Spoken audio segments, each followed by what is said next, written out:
मलाई सिक्ने मौका दियो कि 7% लाई कसरी अगाडि बढाउने हो, कसरी चाहिँ यसलाई हामीले चाहिँ अरु मन्त्रालयको बराबर कम्पिटिसन गर्न सक्ने हो भन्ने त्यो चिन्ताले मेरो ल्यायो। र त्यसका लागि मैले मेरो विकास, मेरो व्यक्तित्व विकास, मेरो क्षमता विकास मैले गर्नुपर्छ। तर मैले कहाँबाट गर्ने?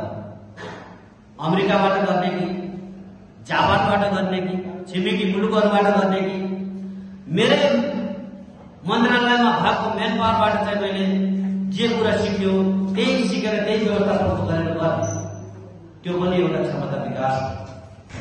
तपाईहरुको मन्त्रालय स्थानीय तहमा आफ्नो के छ सामर्थ्य, आफ्नो स्थानीय पालिकाको लागत के छ, त्यो विषयको क्षमता, त्यो लागत हेरेर तपाईहरुले पनि गर्नुभएको होला, म स्वीकार।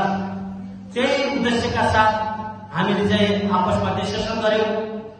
तर मेरो आफ्नो बुझाइ कुनै विषयमा चाहिँ जानकारी नभएर त्यो व्यक्तिको क्षमता विकास हुन्छ जस्तो मलाई चाहिँ लाग्दैन।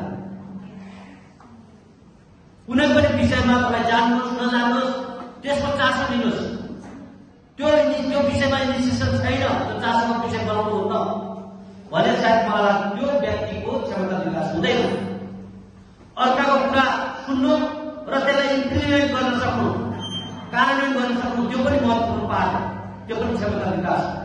तर हामी धेरै व्यक्तिहरू आफैमा निपुण छौँ, आफैमा ज्ञानी छौँ, आफैमा बुद्धिमान छौँ, अर्काको कुरा सुन्ने क्षमताको विकास हामीमा छैन, इभन ममा छैन। त्यसकारण मैले अर्कोलाई चाहिँ आगो लगाउने मेरो त्यो कल्चर पनि होइन, म लगाउँदिनँ।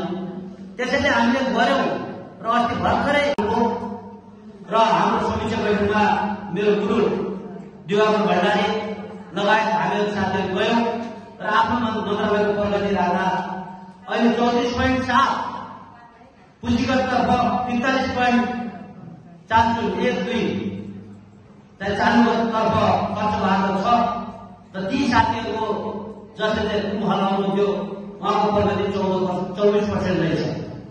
तर मलाई गर्व लाग्यो कि जुन साथीहरूले मलाई दिनुभएको छ, अहिले हामी प्रगतिको हिसाबले धेरै अगाडि पुगेका छौं र तपाईहरुको बीचमा आफ्ना मन्त्रालयका बीचका समस्याहरू पनि तपाईहरुको बीचमा राख्नुपर्छ।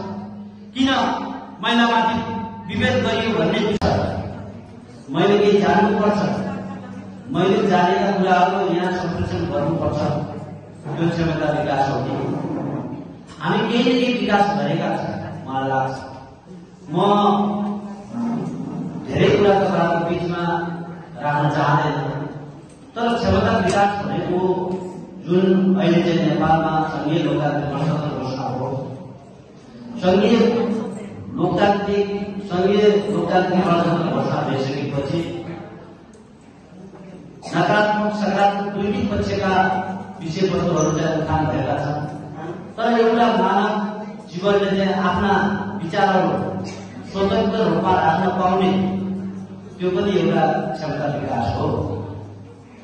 जुन महिलालाई चाहिँ हिजोको दिनमा